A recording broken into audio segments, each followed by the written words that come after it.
Hey guys, what's going on? Welcome back to Warship Gunner 2. Last time was the Sunday or Saturday. Well, it was supposed to be a Saturday special, but it ended up being a Sunday special.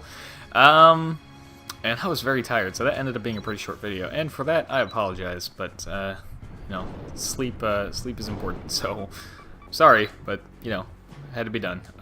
Hulls. We had some talk about hulls last episode as well, and both in the special episode and the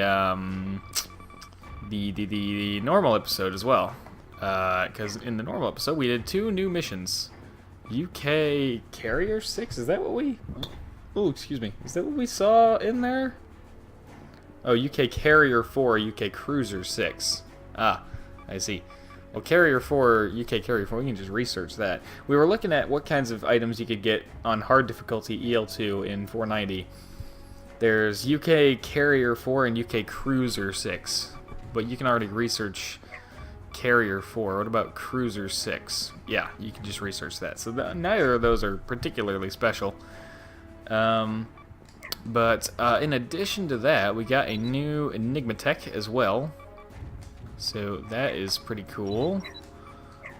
And let's see. Ah, it's after this one. This would cost 1,000,000 credits to finish right now. Well, as badly as I want to try and get down to beta, that's probably not a good investment right there. Not for 3 turns. We can wait 3 turns on that. Also, it was mentioned about maybe trying to get some AGS guns on here to replace the high angle guns, but the point of the high angle guns, or I'm sorry, the point of the AGS guns is to be a primary armament. Now, me personally, I still prefer the cannons, because as we've seen plenty of times now, the AGS have a hard time hitting ships sometimes because their aiming is a little strange. The cannons don't really have that issue, so if I'm just going to be using the cannons as the primary armament anyways, there's not much of a point in having the AGS guns on here except to deal with shore installations, which, quite frankly, the high angles are better at anyways. So, the way I look at AGS guns are not like overpowered things that make you win the game, period, no matter what. I look at them as a way to balance even the tiniest ships and make them good. Like the normal destroyer hull and the normal cruiser hull that we have that are actually good and competitive thanks to AGS. That's how I look at AGS, not to be... I don't look at them as like absolutely overpowered, broken, and it's a win button. I don't think so, but they are good, and they can bring any ship up to a good level. In other news, we got Enigma Tech System Beta, and I'm curious to see what that does. So let's try to find it in here. Is it under steering? No. Is it under defense? Yes. 2,500 endurance. Reduces my speed by quite a bit, though. And, yeah. See, that's not great. When you compare that to CETA, right? CETA has no downsides. It actually gives you more endurance, and a speed increase, and a steering increase, and a command increase. So there is, as long as you have ETEC CETA, there is no point in ever taking Enigma Tech Beta. Speaking of speed and stuff, Bishop 2 suggested trying to make a ship that was just based around speed. Like, what is the fastest possible ship you could get? And there is a hard cap. I mean, there's got to be, because the maximum speed you can get without buffs is...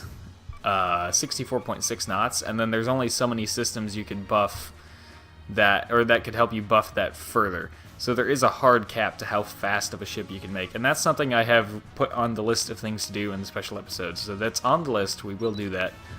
But for now, we're going to proceed with the next mission here of destroying the laser battleship, and we're going to use our twin hull battleship, because I feel like we haven't tried this out in quite a while. And it looks like we have the cursed flag on there, which means that the enemy are going to be less accurate.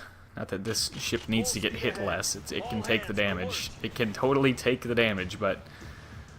yeah.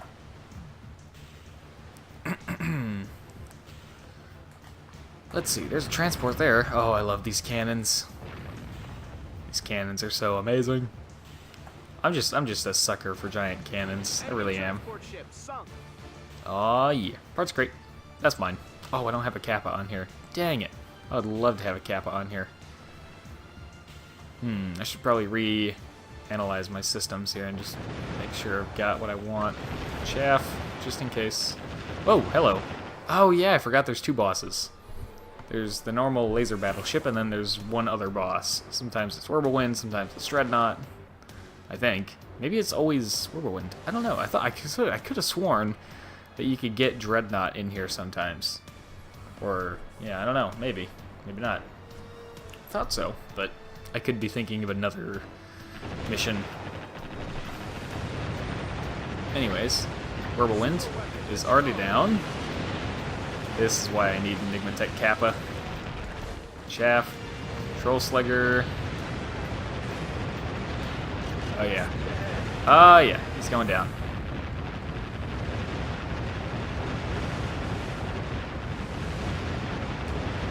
Where's Whirlwind's stuff? Oh, I passed it all. Crap. I knew it was over there somewhere, but I passed all of it.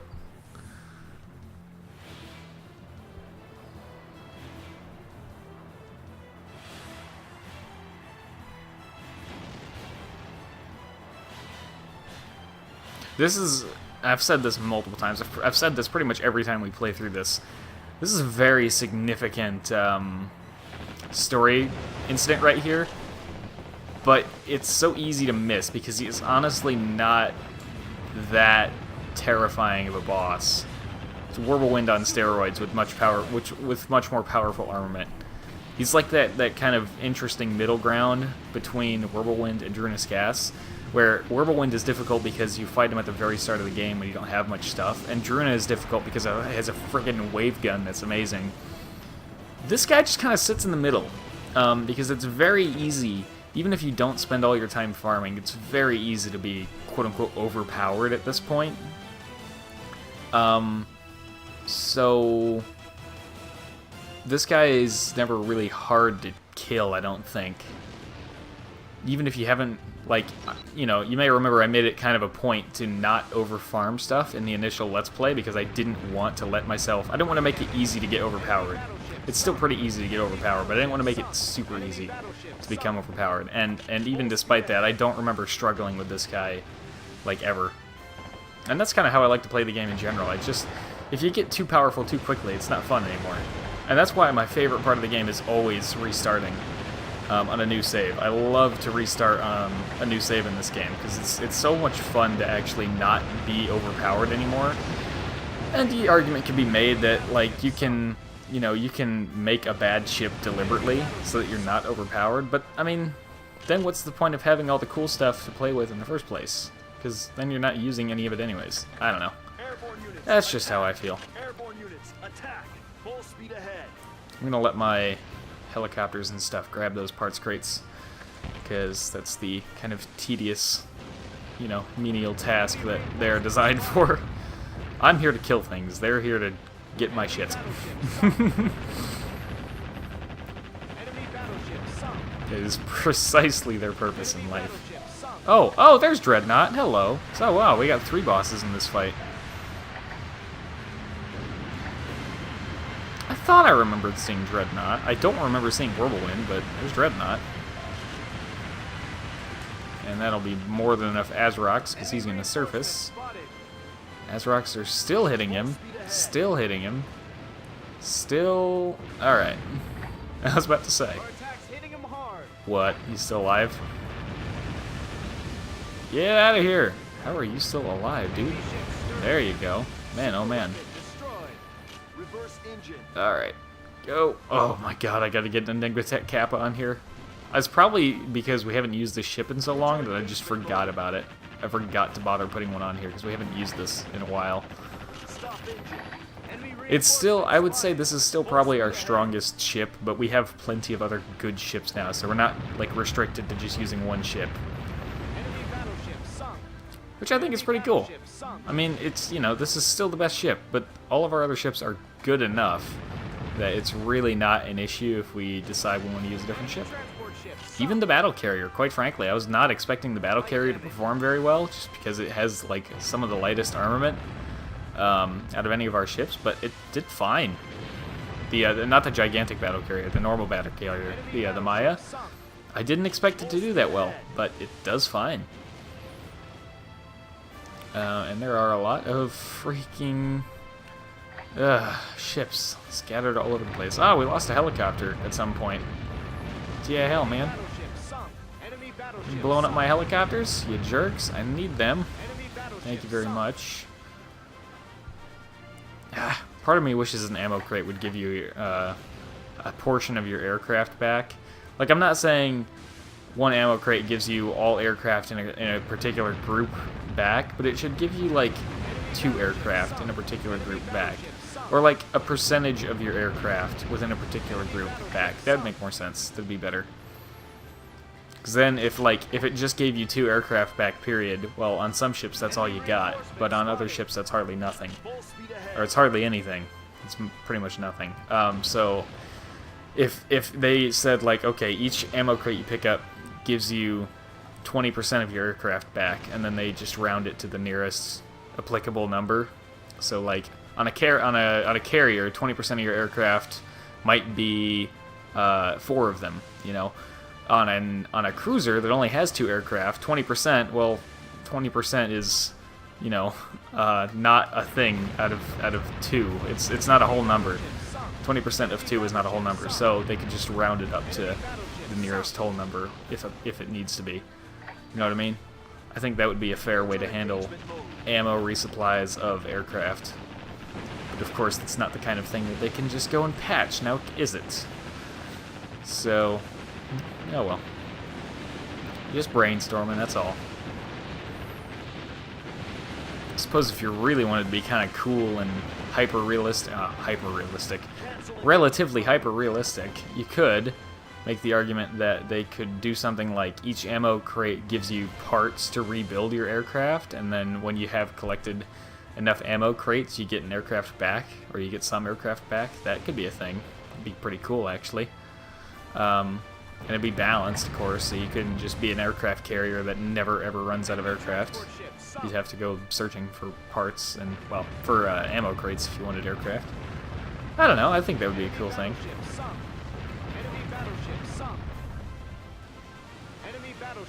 Since I'm down to 1 helicopter, I gotta make sure I'm doing some work at grabbing crates myself. Oh, these menial tasks left to me.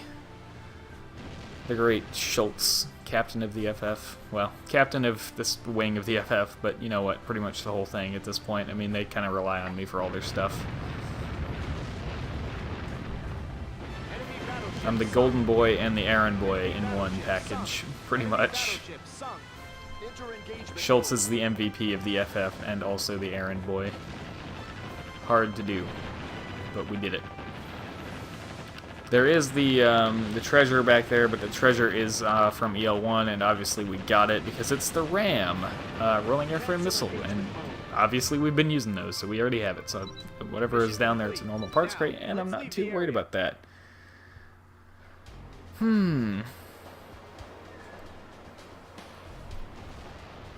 We could have picked up Nuclear Reactor 7 on hard difficulty, which would be pretty cool. I don't know if we have that one already or what, but we'll find out, I guess. If we end up grabbing one, it'll tell us whether or not it's new. S rank. Okay, there's that. We're looking for Nuclear Reactor 7 is the new one. Ooh, secret blueprint for the Wasp class. Gas Turbine Gamma, that's another hard difficulty only pickup. But no Nuclear Reactor 7. Oh well.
Very interesting indeed. And again, this is like a like pivotal moment in the story here, but the fight is just so forgettable. The boss is cool. He looks cool. He's got a cool name. He's just not difficult. At least I've never really struggled with him. I don't know.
That's very deep, Schultz. Very deep indeed. Save present score, yes, please. Not over that one. Nope, we want to save over this one. There we go. Now, if anything goes terribly wrong with this episode, I can re-record it if I absolutely have to. I'd rather that didn't happen, but, you know. As they say, shit happens. Like I was recording Assassin's Creed and the recording ran out of space. About 20 minutes in, right in the middle of fighting a man of war. So, you know, cool. Ah, we're back here.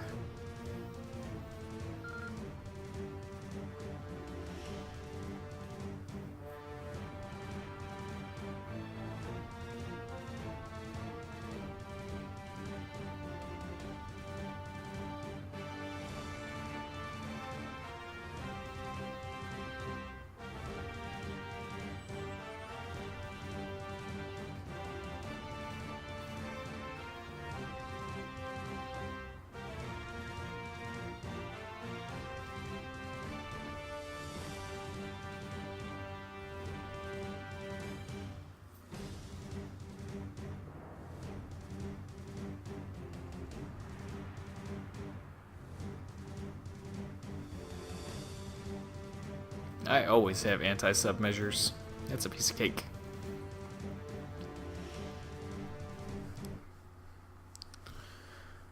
Alright. Railgun 4. Wow, finally. Whoop-de-doo. Any other new research in here I should know about? Ooh. 4 new launchers here. Oh, all torpedoes. Okay. Oh, just barrels. Barrels. Barrels. Barrels, and some more barrels. Alright, well, darn, I was hoping for something cooler than that. Aircraft systems, wow, nothing in there, really. It's unfortunate. Okay. Let's go take a look at the systems on this guy real quick, because I really don't remember what we're using. I feel like some stuff is probably outdated on this twin-hull battleship. Like, what's our engines right now? Okay, we have at least updated the reactors. Let's go down to systems and see what we have. Let's see. CETA. See, I really don't need that on this ship. I just don't need that extra health. I would much rather have something like Enigmatech Kappa, which I have plenty of. Haha. Booyah, I've been farming those. Well, I farmed them a while ago, but I made sure I farmed a lot so that I just had them on hand when I needed them. And the flag, I'm pretty sure you're using the Cursed flag. Yeah. Which is not bad. Decreases enemy radar accuracy by 10%. See, now, that's a confusing statement. Does it reduce their accuracy by 10%? Or does it reduce their radar by 10%? So that they see me farther away? Or do they have to wait until they're closer to see me to start attacking? Or does it reduce the accuracy of their shells? Because radar accuracy would be how accurate their radar is putting your location on their screens, which should in theory reduce their accuracy or make them fire at the wrong spot 10% more often or something like that. I don't know. It's a little bit of a vague description, like a lot of things in this game, quite frankly. But, oh well. We got Enigma Tech Kappa on here. We are ready to rock and roll. And that'll do it for this episode of Warship Gunner 2 on Werner's Path. So thank you very much for watching. I hope you have enjoyed, and as always, hope to see you all in the next one.